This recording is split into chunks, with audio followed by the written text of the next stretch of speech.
LA 침례교회 주일 오전 예배에 함께 참석하신 모든 분들을 주님의 이름으로 환영합니다.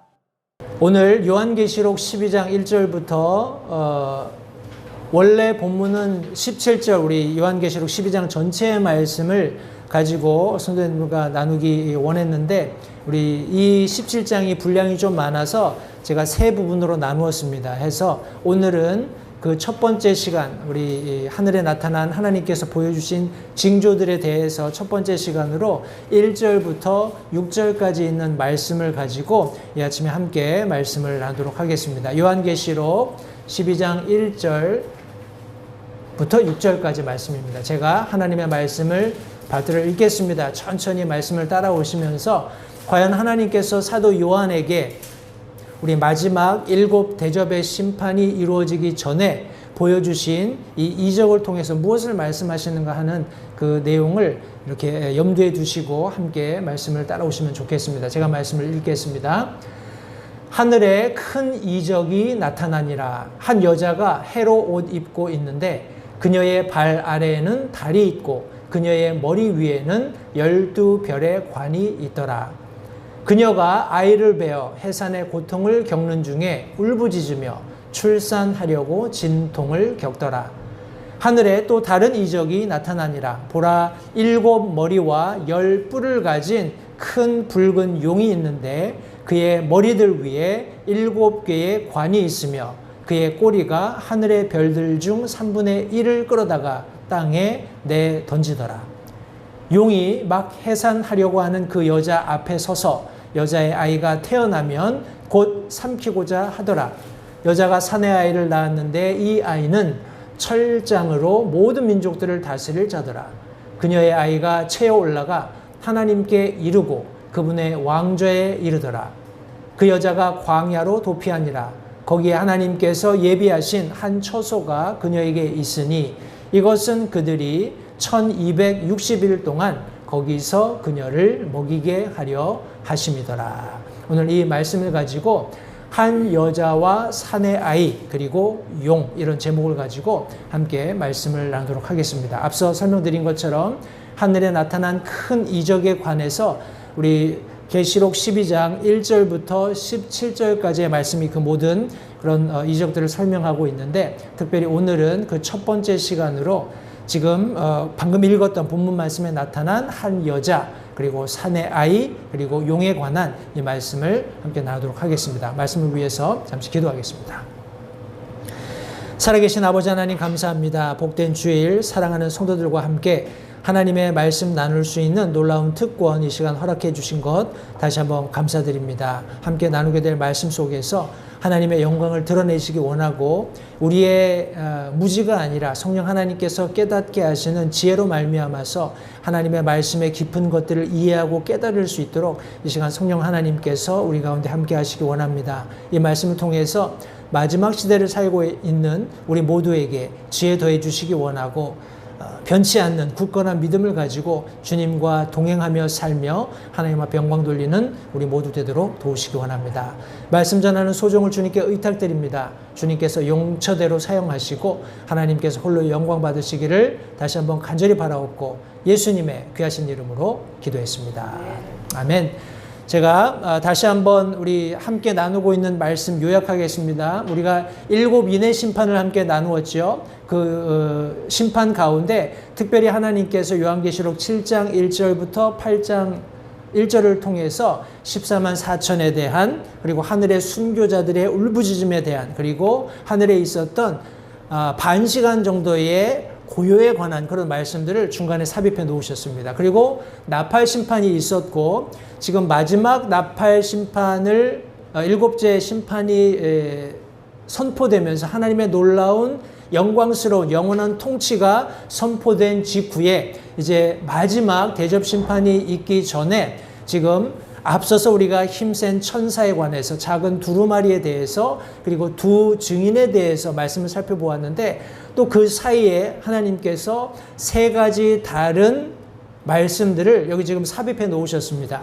하나님의 목적이 있으셨겠죠. 아무 이유 없이 사도 요한에게 이런 식으로 계시록을 기록하도록 하시지 않았을 것이라고 믿습니다. 해서 우리가 오늘부터 12장 1절부터 14장까지에 있는 또 다른 세 가지 이 말씀들을 함께 살펴보게 될 텐데, 나중에 제가 다시 한번 언급 드리겠습니다만, 이스라엘에 대한, 그리고 이 세상에 대한, 특별히 우리 경제와 정부에 대한 하나님께서 어떻게 이들을 치리하실 것인가 하는 내용들을 분명하게 설명하고 계신 내용들을 우리가 살펴보게 될 텐데, 오늘은 그 7번째 나팔이 울려 퍼지면서 마지막 대접 심판이 이루어지기 전에 우리 하나님께서 보여주시는 한 여자 사내 아이, 이 큰 용에 관한 말씀을 오늘 함께 나누도록 하겠습니다. 제가 이 말씀을 준비하면서 지난 한 주 동안에, 2주 동안에 참 많은 일들이 일어났잖아요. 그죠? 특별히 이스라엘과 우리 가자 지구의 그 조그만 지역에 있는 그 팔레스타인인들, 특별히 하마스에 있는 그런 어떤 컨플릭이죠. 이제 전쟁 양상을 보이고 있는데, 이런 상황들을 보면서 참, 야, 이걸 우리 성도들에게 말씀을 좀 준비해서 전해야 할까, 이런 부담도 있었는데, 이 요한계시록 말씀을 준비하다 보니까 그 모든 내용들이 그냥 덮이더라고요. 이것들을 믿음의 눈으로 우리가 바라볼 때, 특별히 우리가 그 전쟁 이슈를 가지고 이렇게 귀한 말씀 시간을 할애하지 않더라도 또 좀 많은 분들이 그런 거 하고 계시니까 혹시 원하시면 참고하시면 될 것 같고, 저는 그냥 하나님의 말씀에 집중해서 오늘 요한계시록 말씀을 계속 진행하도록 하겠습니다. 우리 특별히 이 말씀에 보시면 상징적으로 하나님께서 보여주시는 한 여인이 나타납니다. 그죠? 성경에 보시면 특별히 요한계시록에 특별히 네 어떤 대상을 가지고 하나님께서 여인들로 상징적으로 보여주시는 그런 인물들이 있습니다. 오늘 우리가 보고 있는 우리 요한계시록 12장에 나오는 이 산통을 겪고 있는 이 여인은 우리 이스라엘을 상징하고 있습니다. 그리고 나중에 우리가 살펴보게 될 17장 말씀에서 핏빛의 음녀가 나옵니다. 이 음녀는 세상의 종교 시스템을 의미하고 있어요.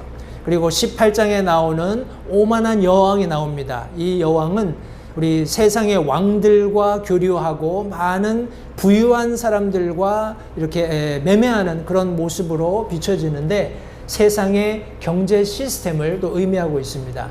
또 마지막으로 우리 19장에 보면 순결한 신부가 등장하죠. 그것은 교회를 나타내고 있습니다. 이와 같이 우리 특별히 요한계시록에 4명의 상징적인 여인들이 나타나는데, 참고적으로 알고 계시면 좋겠고, 오늘 특별히 우리가 다루게 될 이 산고를 겪고 있는, 산통을 겪고 있는 이 여인은 이스라엘을 나타낸다는 것을 기억하시기 바랍니다.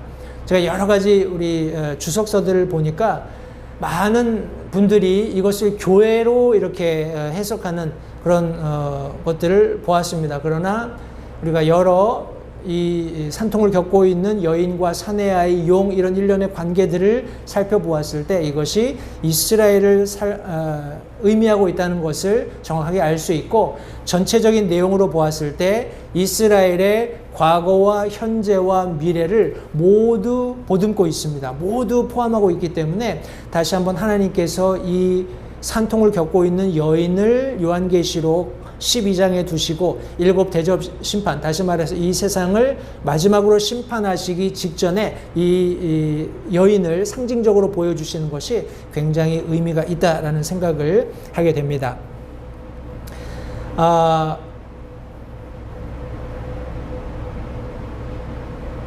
우리 본론으로 들어가서 우리 요한계시록에 지금 사도 요한이 기록했던 이 하늘에 나타난 큰 이적이 무엇인지를 하나하나 살펴볼 텐데, 여기 말씀해 보시니까 첫 번째 이적이 있었다라고 성경이 말씀하고 있습니다.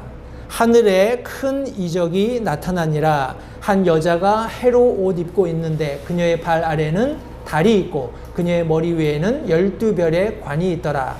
그녀가 아이를 베어 해산의 고통을 겪는 중에 울부짖으며 출산하려고 진통을 겪더라. 성경이 말씀하고 있습니다.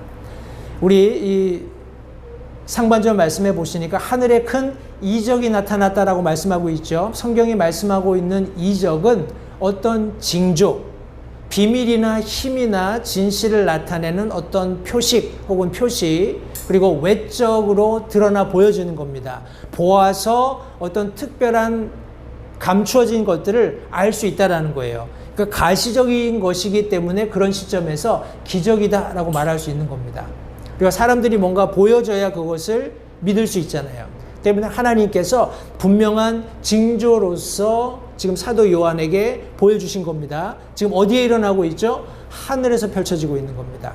이제 이런 이유 때문에 이제 제가 이렇게 말씀을 막 준비하다 보니까 어떤 분들은 그 당시에 사도 요한이 있었던 그 때에 하늘에서 별자리들이 막 움직이는 그런 일들을 통해서 이게 천체적으로 사도 요한이 실제적으로 보았을 것이다 라는 그런 취지로 설명하는 분들도 있었습니다.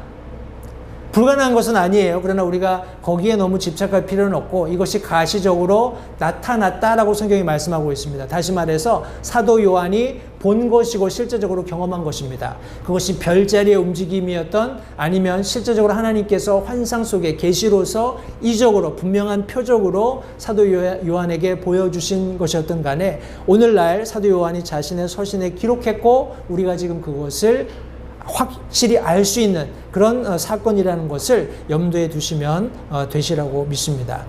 여기 성경이 말씀하고 있는 이 한 여자는 성경 원문에 의하면 결혼한 여자입니다. 누군가의 아내여야 해요. 우리 특별히 예레미야서 2장 2절 말씀해 보시면 제가 일전에도 한번 인용을 했습니다만 가서 예루살렘의 귀에 외치며 말할지어다. 주가 이같이 말하노라. 내가 너를 기억하며 내 젊은 시절의 친절과 내 정혼한 때의 사랑을 기억하노니 그때에는 내가 씨 뿌리지 않은 땅 광야에서 나를 따랐느니라. 성경이 말씀하고 있습니다. 큰 맥락에서 보면 하나님께서 지금 이스라엘을 향해서 네가 나와 정혼했다라고 말씀하고 있어요. 그리고 그 정혼한 상태에서 씨 뿌리지 않은 땅, 다시 말해서 정착한 상태가 아니라 광야에서 나를 따랐다는 겁니다. 큰 맥락에서 지금 요한계시록 12장이 말씀하고 있는 것과 맞지요. 그죠? 이스라엘이 결국 광야로 도피하게 되고 거기서 하나님께서 그들을 보호해 주시는 그런 장면과 지금 예레미야가 대언하고 있는 이 말씀이 굉장히 유사하다는 것을 성도님들 아실 수 있으실 겁니다. 예, 이런 큰 맥락에서 하나님께서 얼마나 이 이스라엘을 사랑하시는가 하는 것을 우리가 엿볼 수 있습니다. 우리 이 여인은 특별히 해로 옷 입고 다리 발 아래에 있고 12별의 관이 머리 위에 있다라고 성경이 말씀하고 있어요. 이와 관련해서 우리가 잘 알고 있는 창세기 37장 우리 요셉이 꾸었던 꿈, 이것은 요셉이 단순히 자기 부모와 형제들과 관계되어서 꾼 꿈이 아니라 하나님께서 요셉에게 보여주셨던 앞으로 장차 있게 될 이스라엘, 그리고 요셉의 혈통에서 있게 될 그런 어떤 놀라운 창조주의 성육신, 이런 모든 것들을 내포하고 있는 내용입니다. 이 말씀에 보시면 요셉이 또 다른 꿈을 꾸고 그 꿈을 자기 형제들에게 고하여 이르되 보소서 내가 또 꿈을 꾼즉 보소서 해와 달과 11별이 내게 경의를 표하더이다 하니라. 그가 그 꿈을 자기 아버지와 형들에게 고하매 그의 아버지가 그를 꾸짖고 그에게 이르되 내가 꾼 이 꿈이 도대체 무엇이냐? 나와 내 어머니와 내 형제들이 참으로 가서 땅에 엎드려 내게 절하겠느냐 하니라. 그리고 다음 절에 보면 우리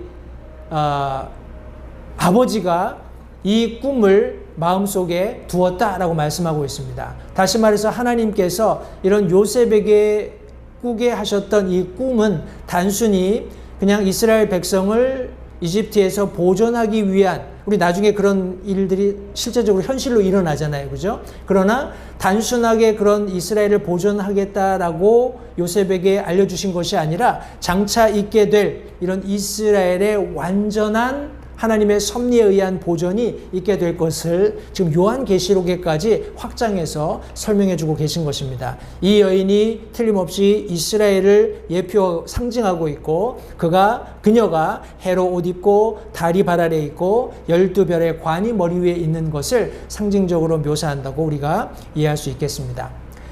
그리고 우리 이 여인이 계속해서 아이를 배웠고 해산의 고통을 겪는 중이었다라고 성경이 말씀하고 있습니다. 여기 이 여인이 울부짖는 모습을 한번 상상해 보십시오. 산통을 겪고 있으면서 울부짖는 이런 어머니의 모습을 여기 지금 사도 요한이 보았고 그것을 기록해 놓았는데, 이스라엘의 역사를 살펴보건대 이런 메시아의 탄생을 위해서 끊임없이 이스라엘 백성들은 산통을 겪어야만 했습니다. 우리 특별히 대언서들에 보면 그들은 계속해서 반역했고 또 하나님의 징계에 따른 회개가 있었고, 이런 두 가지 고통이 오면 회개하고 하는 그런 일들이 계속 반복됐던 것을 성경이 말씀하고 있습니다. 이스라엘의 내부적으로 외부적으로 계속해서 울부짖는 그런 고통이 있었던 것을 성경이 말씀하고 있습니다. 그런데 이 울부짖음은 결과적으로 출산을 위한 거였습니다. 그래서 우리 마태복음 2장 16절부터 18절 말씀해 보시면 우리 이 이야기는 우리가 잘 알고 있는 내용의 말씀입니다. 헤롯이 자기가 지혜자들에게 우롱당한 줄 알고 심히 노해서 사람을 보내 자기가 지혜자들에게 부지런히 물은 때를 기준으로 베들레헴과 그곳의 온 지경 내에 있던 2살 아래의 아이들을 다 죽였다 말씀하고 있습니다. 성도님들, 여기뿐만 아니라 우리 모세의 생애를 통해서, 그죠?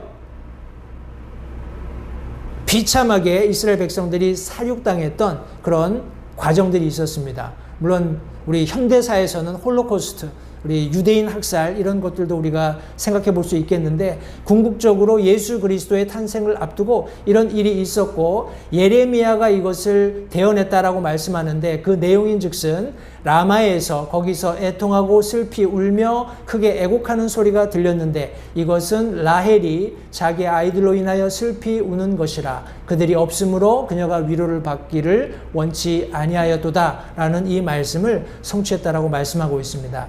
예레미야서 31장 15절 말씀은 여기 지금 제가 인용하겠습니다. 주가 이같이 말하노라. 라마에서 애통하며 몹시 슬피 우는 소리가 들렸는데 이것은 라헬이 자기 아이들로 인하여 슬피 우는 것이라, 그들이 없으므로 그녀가 위로받기를 거절하였도다. 예레미야가 대언한 말씀을 우리 예수님 탄생 그 시점에 실제적으로 성취가 되었고, 이것이 바로 아이의 산고를 치르는 요한계시록 12장이 나타내고 있는 한 여인이 울부짖는 그런 궁극적인 이유였던 것을 성경이 말씀하고 있습니다. 자, 한 여인이 산고를 겪는 이적이 사도 요한에게 첫 번째 나타났습니다. 두 번째 이적은 뭘까요? 두 번째 이적은 말씀해 보시니까 하늘에 또 다른 이적이 나타났다 말씀합니다. 보라, 7 머리와 10 뿔을 가진 큰 붉은 용이 있는데 그의 머리들 위에 7개의 관이 있으며 그의 꼬리가 하늘의 별들 중 3분의 1을 끌어다가 땅에 내던지더라 라고 성경이 말씀하고 있습니다. 여기 크고 붉은 용이 나옵니다.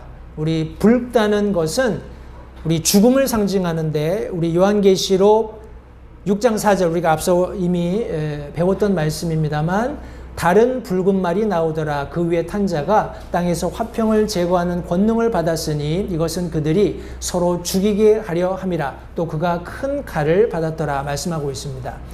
우리 7 머리와 10 뿔에 관해서 설명하고 있는데, 우리 계시록 17장 9절 말씀해 보시면 여기 특별히 이 머리가 산을 상징한다는 것을 의미하고 있습니다.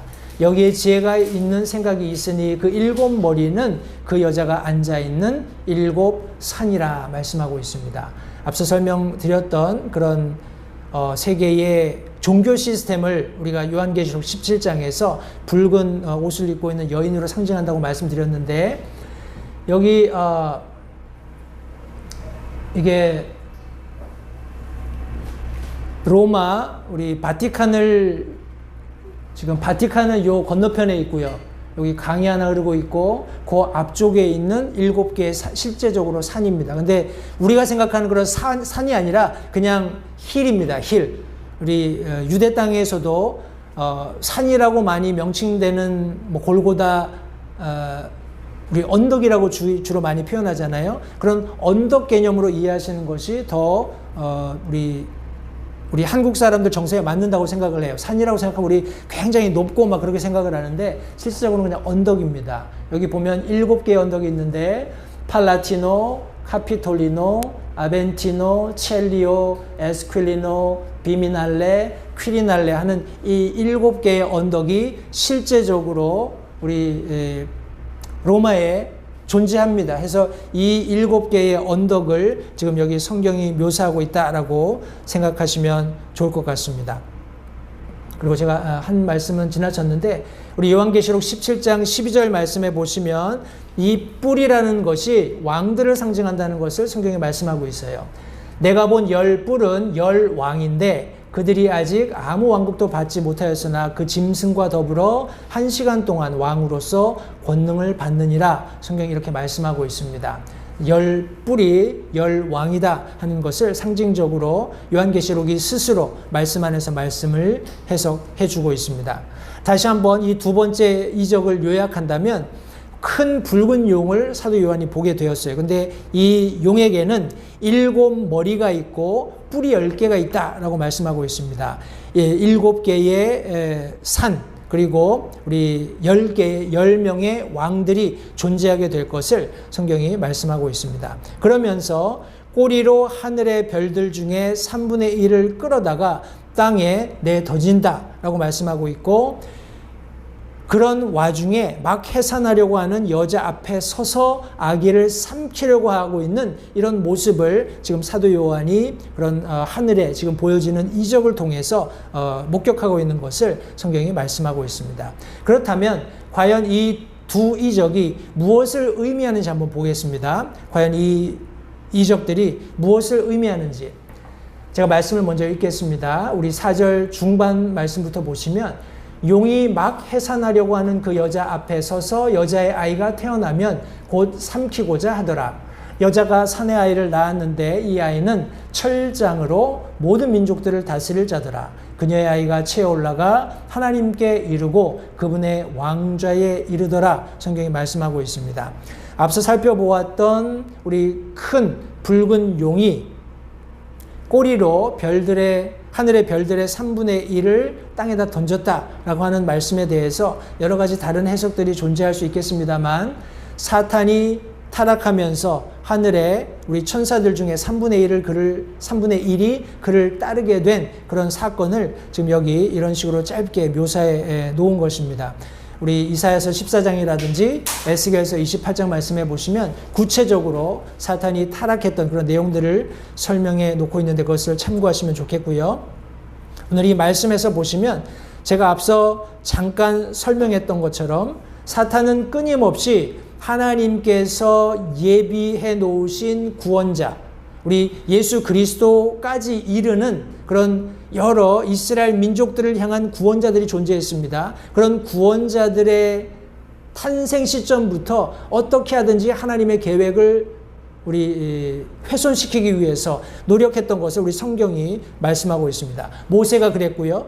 요셉도 그랬고 다윗도 그랬습니다. 그리고 예수 그리스도께도 동일한 방법으로 우리 하나님께서 이 세상을 위해서 구원자를 예비하실 때마다 사탄이 첨예하게 이렇게 하나님의 능력들을 온전히 이 땅 가운데 성취하지 못하도록 했던 그런 일들이 있었습니다만 하나님께서 그 모든 것들을 이기셨죠. 그리고 결과적으로 요한계시록에서 다시 한번 이 놀라운 이적을 통해서 하나님께서 어떻게 이 인류의 마지막을 장식하실 것인가를 명확하게 설명하고 있습니다. 앞서 말씀드렸던 마태복음 2장 말씀을 다시 한번 짧게 인용한다면 여기 지금 이와 같은 방법으로 마귀 사탄이 하나님의 그런 놀라우신 계획을 우리 뭐라고 할까요? 방해하는 그런 모습을 우리 이 본문이 설명하고 있습니다. 우리 사내 아이에 대해서 조금 제가 설명을 드리도록 하겠습니다. 이 아이에 대해서 성경은 철장으로 모든 민족들을 다스릴 자로 묘사하고 있습니다. 누구실까요? 철장으로 모든 민족들을 다스릴 자가 누구실까요? 네, 성경은 분명하게 구약으로부터 우리 특별히 요한계시록 말씀을 통해서 이분이 예수 그리스도심을 분명히 말씀하고 있습니다. 시편 2편 9절 말씀해 보시면 내가 그들을 철장으로 부수고 토기장이의 그릇같이 산산조각 부수리라 하셨도다 라고 성경에 분명히 말씀하고 있습니다. 우리가 앞서 배웠던 요한계시록 2장 27절 말씀에서도 그가 철장으로 그들을 다스리며 토기장이의 그릇같이 부수어 산산조각 내리라. 이것은 곧 내가 내 아버지에게서 받은 것과 같으니라. 예수 그리스도께서 장차 어떻게 이 완악하고 죄 많은 세상을 심판하실 것인지를 말씀하실 때 철장으로 쇠로 된 라드입니다. 막대기입니다. 성도님, 그 쇠로 된 막대기가 질그릇을 감타면 어떻게 될까요? 산산조각 나겠죠? 예, 그와 같은 방법으로 그와 같은 힘과 권능을 가지고 우리 예수 그리스도께서 이 세상을 마지막에 심판하시겠다라고 말씀하셨어요.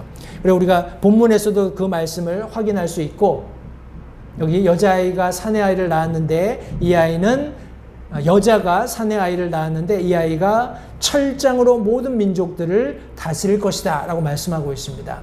우리 앞으로 살펴보게 될 19장 15절 말씀에서도 그분의 입에서 예리한 칼이 나오는데 그분께서 그 칼로 민족들을 치시고 또 철장으로 그들을 다스리시겠다라고 성경이 말씀하고 있습니다. 이런 사내아이를 이 여인이 출산의 고통을 산고를 치르면서 이제 이 아이가 탄생하게 되었을 때 어떤 일이 일어나는가 하면 이 아이가 탄생과 즉시 채어 올라가서 하나님께 이르게 된다라고 성경이 말씀하고 있습니다. 우리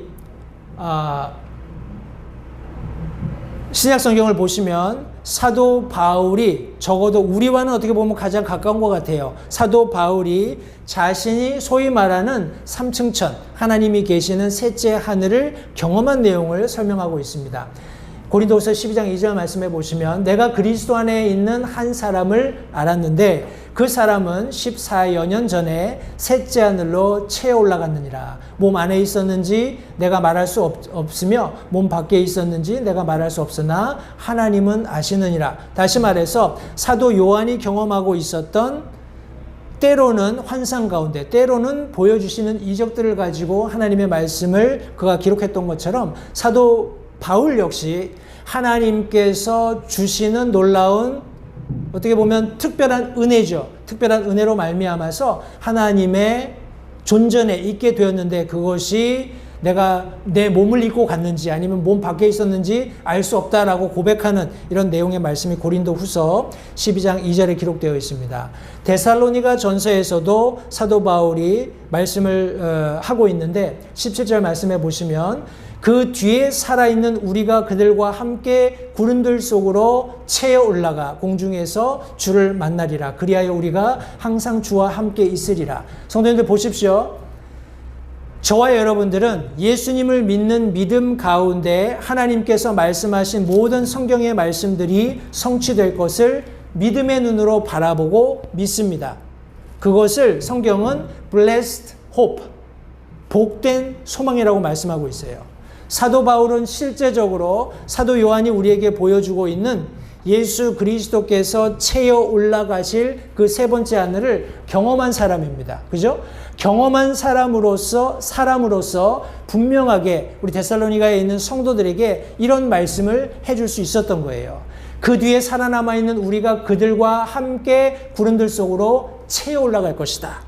왜냐하면 내가 그런 경험을 했고 그런 경험의 유무와 상관없이 하나님께서 실제적으로 그런 모든 분명한 사실들을 성경에 기록해 놓으셨기 때문에 저와 여러분들은 굳이 사도 바울과 같은 경험이 없더라도 우리가 살아서 주님을 만난다면 우리 마치 독수리가 먹이를 채 올라가는 것처럼 눈 깜짝할 사이에 주님 앞으로 채어 올라갈 것이고 우리가 가령 이 세상을 떠난다면 하나님께서 이 세상을 끝내는 우리 성도들을 모으시는 그런 나팔 소리가 울려 퍼질 때 가장 먼저 주님의 존전으로 채어 올라갈 것을 성경이 분명히 말씀하고 있기 때문에 그 말씀을 믿는 믿음을 가지고 하나님의 말씀을 우리가 들여다보고 있는 것입니다.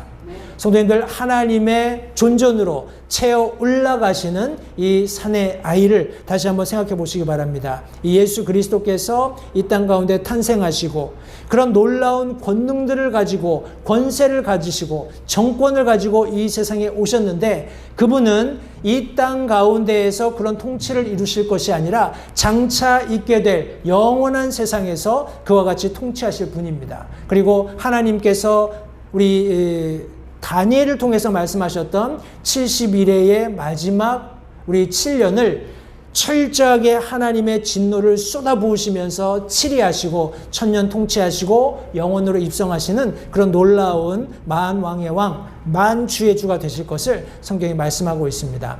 예수님께서 잠깐 사시면서 놀라운 것들을 우리에게 보여주셨어요. 말씀하셨습니다. 성도님들, 한번 제가 그런 생각을 합니다. 우리 특별히 사복음서 마태, 마가, 누가, 요한, 물론 세 권의 공관복음과 요한복음을 우리가 통틀어서 봤을 때 핵심이 뭘까요? 복음서의 핵심이 뭘까요? 사도 바울이 요약한 것처럼 성경 기록대로 예수님께서 이 땅에 오시고 성경 기록대로 십자가에서 피 흘리고 장사 지낸 바 되셨다가 성경 기록대로 부활하신 거예요. 예수님의 탄생, 그리고 그분의 죽으심, 장사 지내심, 그리고 부활하심이 어떻게 보면 복음의 핵심입니다. 그런데 복음서가 제일 길잖아요. 그죠? 그 안에 보면 예수님께서 어떤 이적과 기적들을 행하시고 유대인들을 어떻게 상대하셨는가 하는 그런 많은 말씀들이 나와요. 그러나 성도님들, 우리가 이 인류 역사를 포함해서 지금 특별히 이스라엘과 하마스의 그런 전쟁 때문에 그런 단편적으로 두 어떤 민족의, 혹은 뭐 나라까지는 아니지만 민족의 이런 대립을 보면서 사람들이 여러 가지 의문을 던질 수 있습니다. 그러나 다시 한번 우리가 명확히 성경 말씀을 통해서 확인할 수 있는 것은 하나님께서 이스라엘을 적과 꿀이 흐르는 땅으로 명명하셨고 그것을 누구에게 주셨나요? 이스라엘에게 주셨잖아요. 그죠? 그러니까 이 팔레스타인 지역은 이스라엘에게 귀속된 겁니다. 지금 어떤 일이 있든지 그것은 사실 우리가 너무 심각하게, 물론 실제적으로 사람들이 죽고 전쟁이 있고 여러 그런 이권들이 개입되는 상황들을 우리가 보는 것은 사실이지만 궁극적으로 하나님의 뜻이 성취된다는 것을 성도님들 절대 잊지 마시기 바라요. 복음서가 그렇게 장황하게 예수님의 생애를 나열하고 있고 어떤 필요에 의해서 유대인들에게, 그리스인에게, 로마인들에게, 그리고 오늘날 사는 교회 성도들에게 이런 예수님이 누구신지를 적나라하게 소개할 필요가 있었지만은 궁극적으로는 예수 그리스도께서 하나님의 기름 부으심 받은 왕으로, 제사장으로, 대언자로 이 땅 가운데 오셨고 자신의 피를 단번에 드림으로써 영원히 속죄하는 구원을 성취하시고 장사 지낸 바 되셨다가 지금 어디 계시다고요?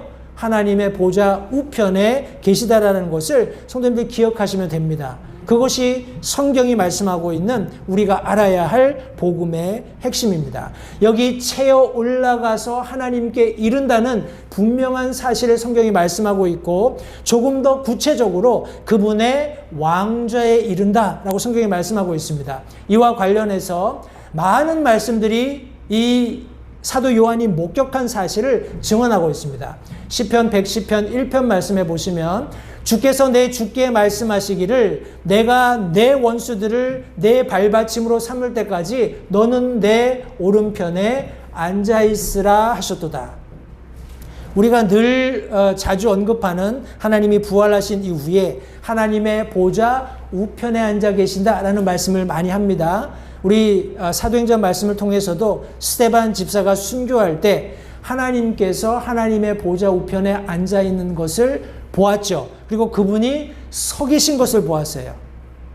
그죠? 그런 일련의 과정들을 통해서 지금 하나님께서 하나님의 보좌 우편에 계시는구나 하는 것을 우리가 알 수 있는데, 계속해서 누가복음 말씀에서도 예수님께서 이제부터는 사람의 아들이 하나님의 권능의 오른편에 앉으리라 라고 말씀하셨습니다. 또 우리 사도행전 7장 제가 인용했던 스데반도 그와 같은 모습을 분명하게 목격했던 것을 성경이 말씀하고 있어요. 로마서 말씀에서도 누가 정죄하리요? 죽으신 분은 그리스도시요 참으로 다시 일어나신 분도 그리스도시니 그분께서는 하나님의 오른편에 계시며 또한 우리를 위해 중보하시느니라. 에베소서 1장 20절 말씀에서도 그분께서 그리스도를 죽은 자들로부터 살리시고 하늘의 처소에서 자신의 오른편에 앉으실 때에 그 권능을 그분 안에서 발휘하셨으며, 우리 골로새서 3장 1절 말씀에서도 그러므로 너희가 그리스도와 함께 일어났거든 위에 있는 것들을 추구하라. 거기에는 그리스도께서 하나님의 오른편에 앉아 계시느니라. 또 히브리서 12장 2절 말씀에서도 우리의 믿음의 창시자요 또 완성자이신 예수님을 바라보자. 그분께서는 자기 앞에 놓인 기쁨으로 인해 십자가를 견디사 그 수치를 멸시하시더니 이제 하나님의 왕좌 오른편에 앉으셨느니라. 또 우리 마지막으로 베드로전서 3장 22절 말씀해 보시면 그분께서 하늘로 들어가사 하나님의 오른편에 계시니 천사들과 권위들과 권능들이 그분께 복종하느니라 성경에 말씀하고 있습니다.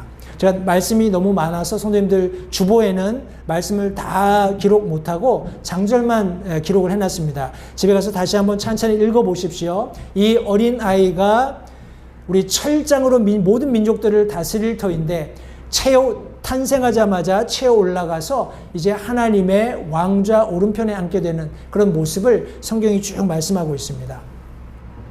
그런데 우리 요한계시록 말씀을 보면 하늘에는 왕좌가 하나밖에 없어요. 기억하시나요? 하나님의 왕좌가 하나밖에 없어요. 그런데 우리가 앞서 읽었던 이런 모든 말씀들은 하나님의 왕좌 우편에 계실 것이다 라고 말씀하고 있거든요. 우리 우편 이야기하면 대개의 경우 성경 전체에서 하나님의 공의 혹은 하나님의 선하신, 하나님의 공의에 입각한 선하심을 나타낼 때 오른편 혹은 오른손 이렇게 많이 이야기를 합니다. 저는 개인적으로 왼손잡이거든요. 그래서 굉장히 이 말씀 읽을 때마다 좀 하나님께 원망스러웠습니다. 하나님, 나는 왼손잡이인데 왜 계속 오른손 하시나요? 근데 그냥 성경이 의미하는 바에 그런 전체적인 그런 가르침을 우리가 요약한다면 하나님의 공의의 집행을 하실 때 그건 상징적으로 하나님의 오른편 혹은 오른손 혹은 오른 이렇게 쪽을 많이 설명을 합니다. 제가 설명드린 것처럼 우리 그분의 왕좌를 요한계시록에서 설명할 때 특별히 4장 2절 말씀해 보시면 내가 즉시로 영 안에 있었는데 보라 하늘에 몇 개의 왕좌요? 한 왕좌가 놓여 있고 그 왕좌에 한 분이 앉아 계시더라 말씀하고 있습니다.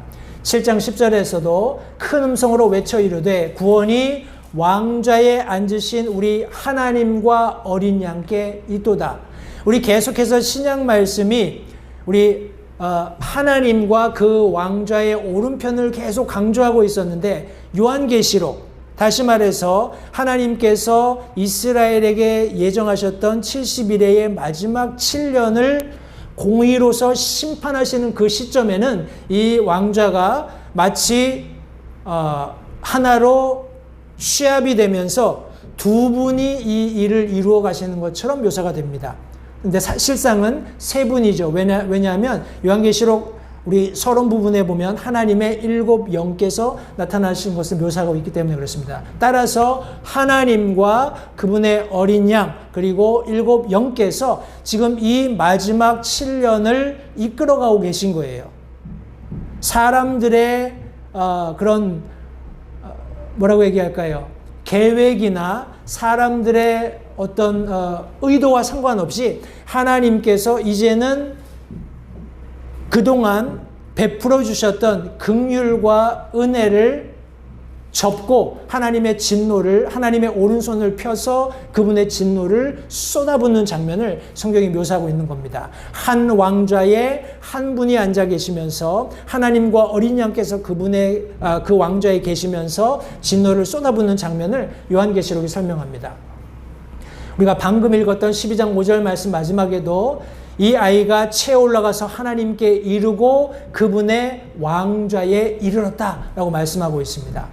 19장 5절 말씀에서도 왕좌에서 한 음성이 나서 이르되 하나님의 모든 종들아 그분을 두려워하는 자들아 작은 자든 큰 자든 너희는 다 우리 하나님을 찬양하라. 이런 음성이 나왔던 것을 성경이 말씀하고 있습니다. 우리 계시록 마지막 장 22장 1절과 3절 말씀에 보시면 또 그가 하나님과 어린 양의 왕좌로부터, 이 한 왕좌는 하나님과 어린 양께서 함께 계시는 왕좌라는 거예요. 수정같이 맑은 생명수의 정결한 강을 내게 보여주었다. 3절 말씀, 22장 3절 말씀에서도 다시는 저주가 없으며 오직 하나님과 어린 양의 왕좌가 그것 안에 있으리니 그분의 종들이 그분을 섬기며 설명하고 있습니다.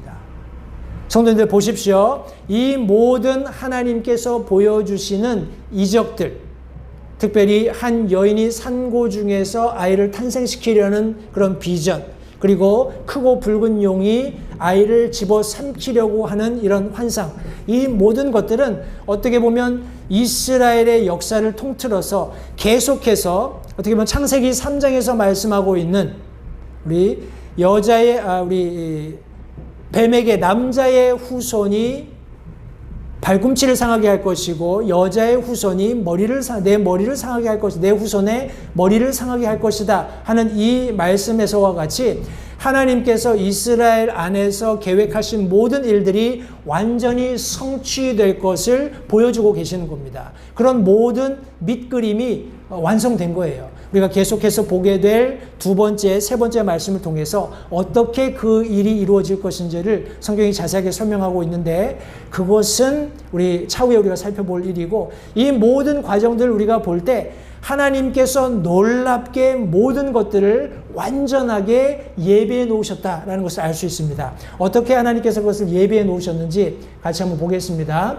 6절 말씀에 보시면 그 여자가 광야로 도피하니라. 거기 하나님께서 예비하신 한 처소가 그녀에게 있으니 이것은 그들이 1260일 동안 거기서 그녀를 먹이게 하려 하십니다. 말씀하고 있습니다.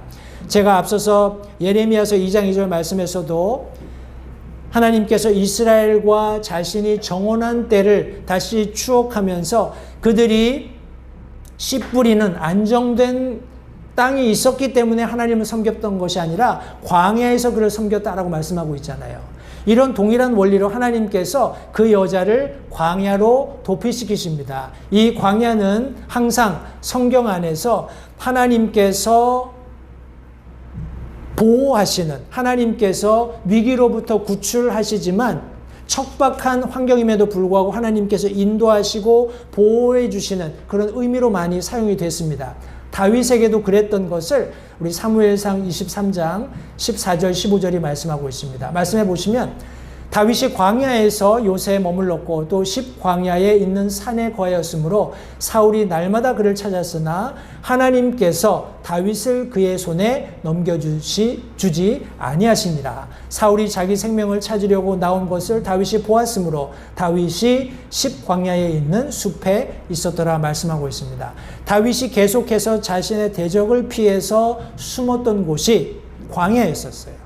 때문에 하나님께서 이 여인, 특별히 용에게 핍박받는 이 여인을 광야로 도피시키게 됩니다.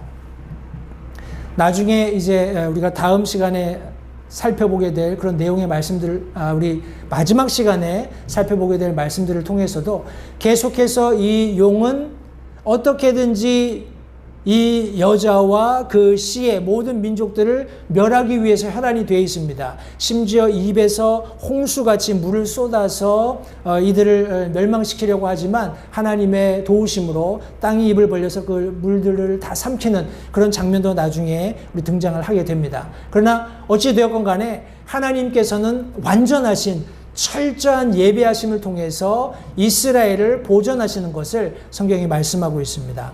여기 마지막에 보시니까 1260일 동안 그녀를, 이스라엘을 하나님께서 먹이신다. 다시 말해서 nourishing 하시는 거예요.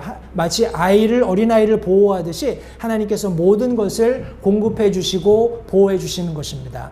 상황은 열악할 수밖에 없습니다. 그럼에도 불구하고 하나님께서 이스라엘을 보호해 주실 것을 성경이 말씀하고 있습니다. 이것이 후반기 7년 환란 가운데 후반기 3년 반을 나타내는 것이고, 결과적으로 이 후에 있게 될 우리 7 대접 심판을 우리 준비하는 그런 과정이라고 생각하시면 좋겠습니다. 성경에는 우리 1260일 혹은 42달 혹은 한때, 두때, 반때 이런 식으로 여러 다양한 방법으로 이 두 번째 3년 반을 설명하고 있습니다. 제가 이제 숫자 가지고, 성경이 의미하는 숫자를 가지고 우리가 성경 말씀들을 이해할 수 있다라고 말씀드렸는데, 우리 1260 혹은 우리 영어에서 1260을 읽을 때 1260 이렇게도 읽습니다. 1260도 읽지만 이제 두 개씩 나누어서 1260 이렇게도 읽거든요. 어떻게 그 성경 안에 나타나는 숫자를 우리가 나누든지 간에 이 말씀은 한 가지를 의미하고 있어요. 성도님들 보십시오. 하나님께서는 완전한 것을 계획하시고 만드시고 그것을 성취하십니다. 그런데 무엇이 그것을 망치는지 아세요? 죄성이 있는 인간들의 프라이드, 자고함 때문에 그것들이 결국 하나님의 심판에 놓이게 되는 것을 성경이 말씀하고 있는데, 이 숫자도 그와 같습니다. 1000이라는 숫자는 우리 영어로 divine completeness 그럽니다. 우리 하나님의 거룩하신 완전함, 그런 것을 의미해요. 1000이라는 숫자는 나중에 천년 왕국을 하나님께서 창설하시잖아요. 그것은 하나님의 완전하신 가운데 통치하게 되는 기간이고 또 하나님의 영광을 드러내시는 기간입니다. 때문에 1000이라는 숫자는 좋은 거예요. 근데 200이라는 숫자가 무엇을 의미하냐면 insufficiency, 다시 말해서 부족한, 불충분한 것을 의미해요. 그리고 60이라는 숫자는 pride, 그냥 자고하는 이런 것을 우리 60이라는 숫자가 상징을 합니다. 따라서 하나님께서는 완전한 것을 창조하시고 거기서 하나님의 영광을 받고 싶어 하시지만은 항상 부족함을 느끼게 된다는 거예요. 왜? 인간의 자고함 때문에, 인간의 교만함 때문에. 우리 1260로 우리가 나누어 생각해도 똑같습니다. 우리 12이라는 숫자는 하나님께서 12 제자를 삼으셨잖아요. 그죠? 하나님께서 12 이스라엘의 민족들을 만드셨고, 이제 나중에 또 요한계시록 나중에 말씀 읽다 보면, 우리 12 대문도 나오고, 이렇게 기초석도 나오고 하는데, 이 12이라는 숫자는 통치하는 그런 시스템에 있어서 완전함을 의미합니다. 완전함을 의미해요. 그런데 역시 60, 인간의 교만함 때문에 그것이 온전히 성취되지 못하는 것을 성경이 말씀하고 있습니다. 우리 42달, 우리 42라는 숫자는 우리 마태복음에 나타난 우리 예수님의 계보를 보면 거기에 14대씩 3번 언급되어 있는 것을 성도님들 아실 거예요. 우리 14라는 숫자는 deliverance, 구출한다라는 그런 의미가 있습니다.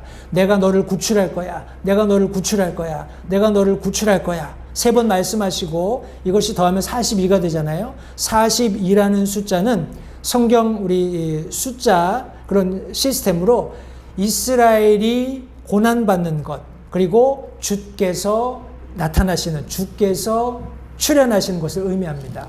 하나님께서 내가 너를 구출하겠다라고 이스라엘에 14대씩 3번 언급하셨어요.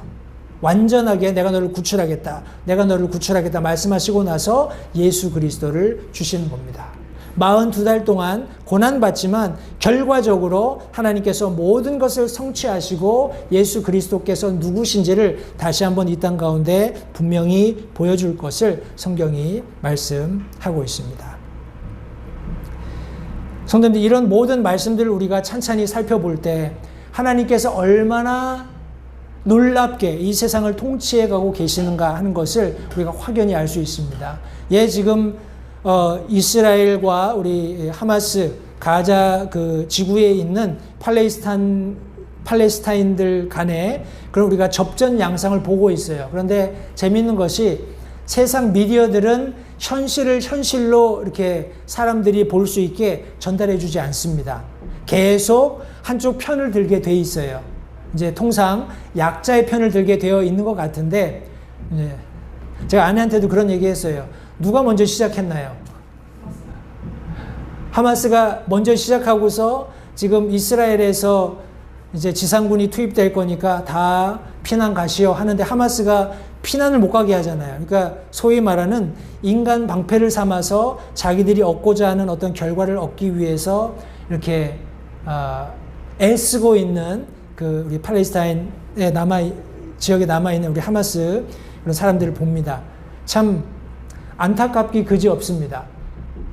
우리 분명한 것은 하나님께서 우리 과거에 이스라엘에게 가나안을 주겠다고 말씀하셨을 때도 이스라엘 백성들을 가나안 땅으로 경유하면서 어렵게 오랜 시간 인도하실 수밖에 없었던 이유는 성경 말씀을 가지고 우리가 요약한다면 두 가지입니다. 하나는 이스라엘이 준비되지 않았기 때문에 그래요. 두 번째는 이스라엘이 들어가서 정복해야 할 그 땅에 있는 사람들의 죄가 아직 관영하지 않았기 때문에 그렇습니다. 그런데 그 죄가 관영하면 하나님께서 반드시 그들을 벌하셔야 하는데 지금까지는 하나님의 백성들을 통해서 그렇게 하셨어요. 그런데 지금 우리가 살펴보고 있는 이 7년 환란 기간에는 하나님께서 아무것도 사용하지 않으십니다. 하나님 스스로 진노를 쏟아 부으시는 거예요. 성도님, 이런 완전한 통치가 이루어지는 이 7년 기간 동안에 저와 여러분들은 그 모든 말씀을 성취하시고 믿는 그리스도인들에게 내가 너를 데리러 오겠다 약속하신 그 말씀을 성취하시는 하나님과의 우리 주님과 함께 혼인잔치를 이루고 또 우리 수고한 모든 것들을 보상받는 그 자리에 있게 되는 것으로 인해서 성도님들 다시 한번 감사하시기 바랍니다. 그러나 다시 한번 하나님께서 이스라엘을 향해서 작정하신 모든 일들이 온전히 성취될 것, 마귀 사탄의 어떤 노력에도 불구하고 마치 그의 뜻대로 되는 것처럼 세상이 움직여가는 것처럼 보일지라도 그것이 전혀 그렇지 않다라는 거예요. 우리가 많은 말세의 징조들을 봅니다. 그리고 그 의미도 하나님의 말씀을 통해서 분명하게 확인할 수 있습니다. 그러나 그 이면에 이 모든 것들을 통치하고 완벽하게 예비하고 계시는 하나님이 계시다는 사실을 믿고 확신하시면서 지금 좀 흉흉한 소식들 들리고 여러 가지 우리가 살고 있는 뭐 미국이 되었건 한국이 되었건 세계 어느 곳에서도 사람들이 편안하다 이렇게 얘기하는 사람은 없어요. 그런 때가 되면 어떻게 되나요? 적그리스도가 출현하고 우리 믿는 성도들은 하나님께서 우리 부르셔서 우리 휴거되어서 주님과 함께 있게 될 것입니다. 그러나 다시 한번 우리 이 세상을 살아가는 영적인 안목을 열 수 있게 되시기 바랍니다. 모든 세상의 형편과 상관없이 이 모든 일을 친히 주관하고 계시는 하나님께서 우리와 함께 하신다는 사실을 기억하면서 우리도 의지적으로 주님과 동행하면서 하나님 앞에 영광 돌리는 우리 모든 LH침례교회 성도님들 되시길 바랍니다. 기도하겠습니다.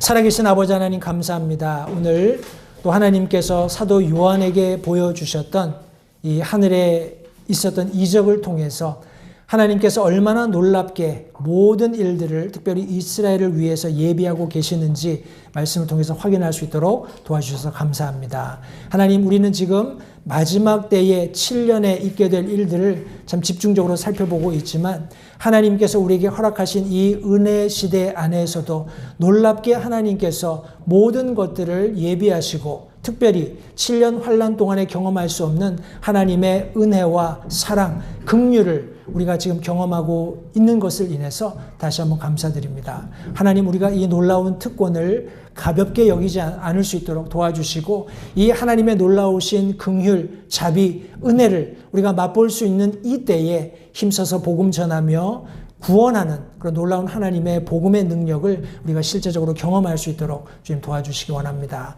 초청의 시간을 주님께 의탁드리며 예수님 이름으로 기도했습니다. 잠시 들으신 말씀에 따라 결단하는 시간을 가지시기 바랍니다. 하나님께서 무엇을 말씀하시든지 따르기로 결단하십시오. 하나님께서는 순종하는 자들을 존중하십니다. 아직 예수님을 개인의 구주로 영접하신 사실이 없으시다면 자신이 죄인됨을 인정하며 하나님께 나오는 자들을 하나님께서 받아주신다는 확실한 말씀에 근거하여 다음과 같이 기도하십시오. 하나님, 나는 죄인입니다. 나는 내 죄로 인해 죽을 수밖에 없음을 압니다. 그러나 예수님께서 내 죄를 위해 십자가에서 피 흘려 죽으시고 사흘 만에 다시 살아나셔서 내 죄값을 모두 지불하셨고 내게 새로운 생명을 약속하셨음을 믿습니다. 지금 이 순간 예수님을 내 마음에 모셔드립니다. 내 마음에 오셔서 나의 주와 그리스도가 되어주십시오. 예수님 이름으로 기도했습니다. 다음과 같이 기도하셨다면 여러분은 성경 말씀대로 구원을 받으셨습니다. 계속해서 주 안에서 함께 자라가는 복된 교제가 있기를 간절히 바랍니다.